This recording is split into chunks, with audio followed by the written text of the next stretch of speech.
Ladies and gentlemen, I would have wished if my family was all here, but you have Judy's here, represent them.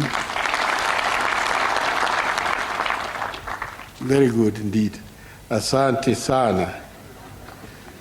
Ladies and gentlemen, I'm indeed very pleased to host you all to this farewell luncheon.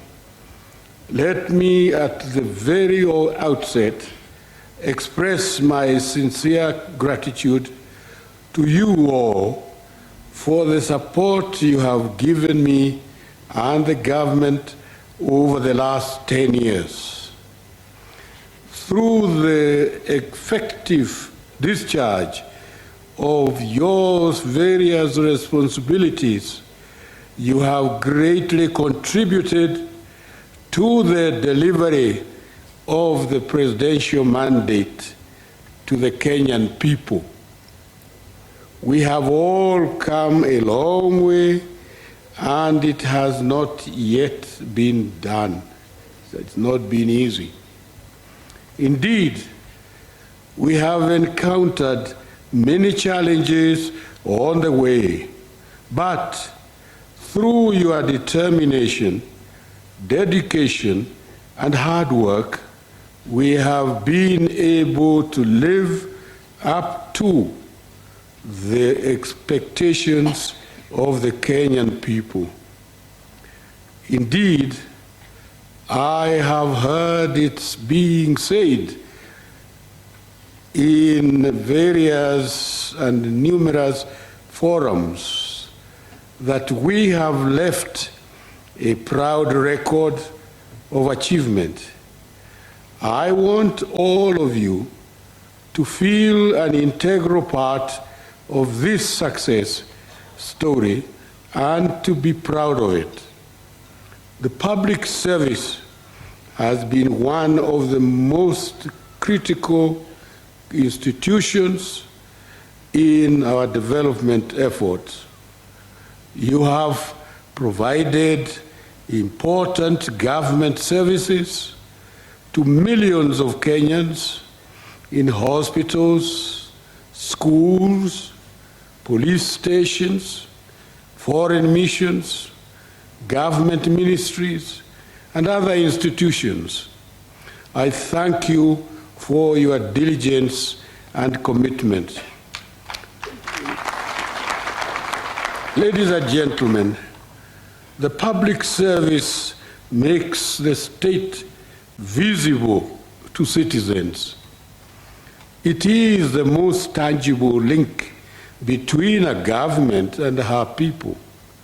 It is also through public servants that a government implements its policies.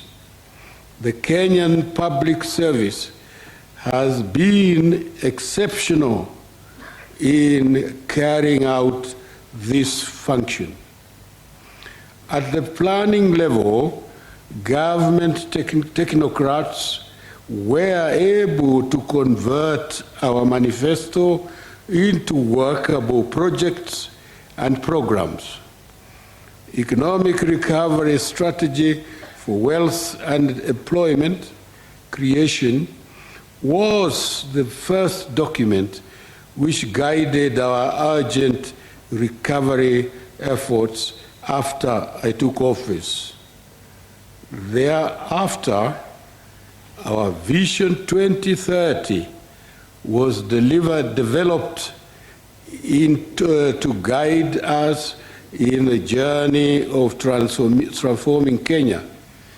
At the implementation level, the public service has enabled us to put into effect most of the pledges we made to the Kenyan people after our inauguration on 30th December, the year 2002.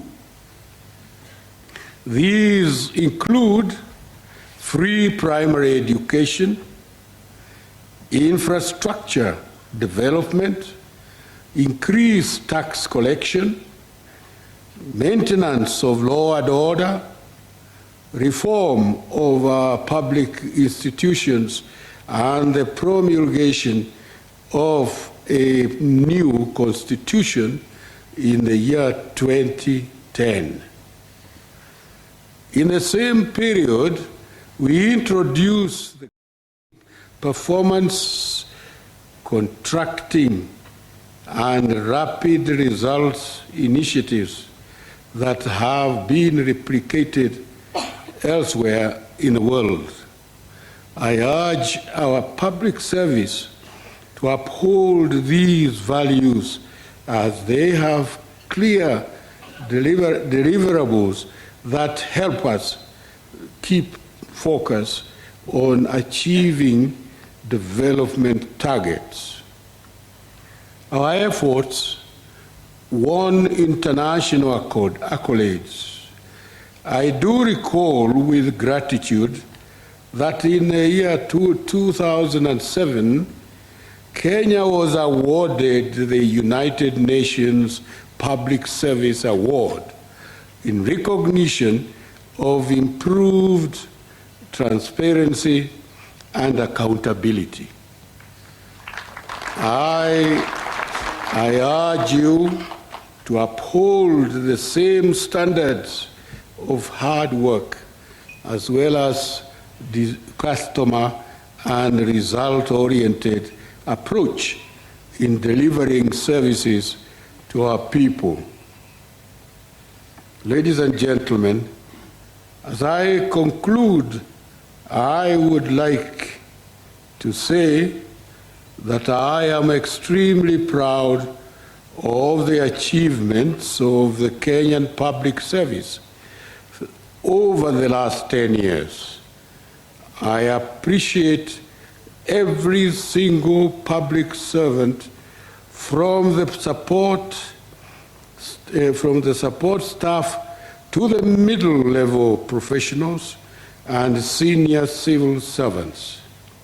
My government would not have achieved much without your hard work and cooperation. I commend the head of public service who served in my term of office for leading this important institution.